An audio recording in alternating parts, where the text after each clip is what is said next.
time for the 6-count tuck turn. Ooh, all right. Looks like this.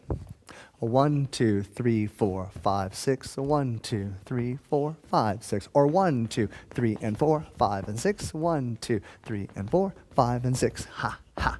Excellent. So we'll obviously use the pull-in in combination. So if you don't know the 6-count pull-in, go back and learn the pull-in before you do the Tuck turn. Exactly. But why is this named the tuck turn?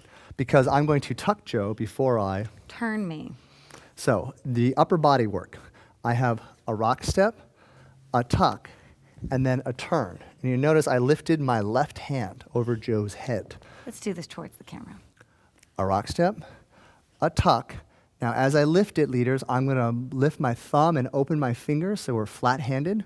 And from here I see a window of opportunity. And I actually keep my arm relaxed so that Joe has freedom to move under the arm as she wants to. That's right. So leaders, please don't strong arm me, and followers, I try not to push up on Kevin's arm as I go under. I just want to make sure it clears my pretty hair. Excellent. So if we add the footwork, now that you're comfortable with the upper body, it starts from the rock step. And we're adding a certain kind of rock step here where I actually rotate Joe's body. And I cause that rotation by twisting my elbow in. Tuck my elbow, releasing my forearm out, and then releasing my left arm in combination.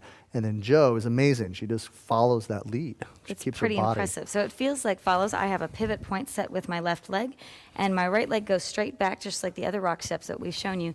The difference with this is now my right foot goes back, and now my hips open from there. So this is where our rotation comes from, is now our hips. So I've got a straight rock step, and I've got a rotational rock step that's going to more so come from my hips. Leaders, you can choose to match that with your own body if you want. So sometimes I rotate Joe and I keep my own body straight, and other times I rotate my body in opposition to Joe's. After I rotate, I'm going to lift the hand, and you see my thumb is up and the hands are flat, and I'm going to drop my elbow and then guide Joe through the rotation with a follow-through. Follows what's really nice about the handhold that we've been using previously. As Kevin lifts his left arm, my left arm's now able to just slip straight off of Kevin's arm as I'm now able to go under. So that means I'm still able to keep my frame low and near my center instead of having to adjust it and chase myself. So you can see a rock step lift, it's starting to drop, she rolls under, we step, and we finish with a rock step, and then I can just simply pull Joe right back into closed position. How very lovely. Okay, so now when we add the triple, this is also what it would look like. It just adds more pulse in the body. We have that bounce. We have a rock step, triple step, and then we bring our follow in with a triple and triple. Excellent. So that's our tuck turn. So now we're going to show you sort of doing the tuck turn more in motion. All right. Let's get a vibe. Let's get a feeling, Joe. All right, let's get that feeling. Do you have that feeling right now? I've got that feeling. Got that feeling. Boom. Ba. Or the triple feeling.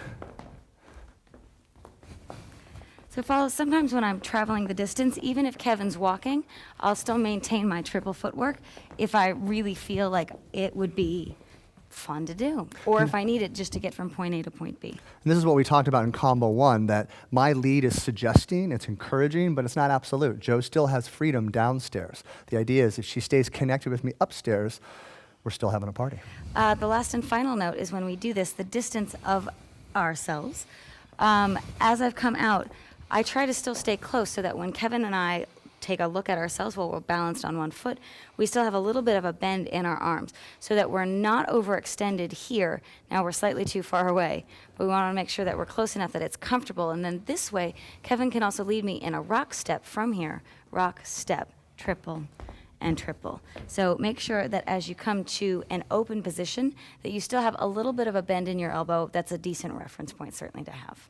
Actually, you want to look good. You don't want to get disheveled too much by overextending. So you got to keep it controlled, keep it contained.